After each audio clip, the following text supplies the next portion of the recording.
విజయవాడ నగర పరిధిలో నిబంధనలు ఉల్లంఘించిన ఐస్ క్రీం పరిశ్రమలపై కఠిన చర్యలు తీసుకుంటున్నామని కృష్ణా జిల్లా సంయుక్త కలెక్టర్ కృతికా శుక్లా వెల్లడించారు.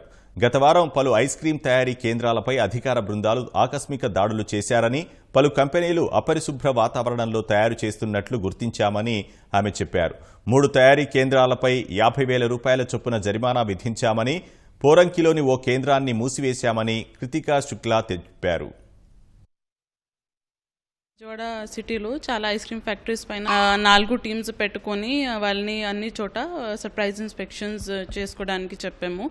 దాంట్లో 4 ఫ్యాక్టరీస్కి ఈరోజు హియరింగ్ పెట్టుకొని 50,000 రూపీస్ పెనల్టీ పెట్టాము ఫర్ అన్హైజీనిక్ కండిషన్స్.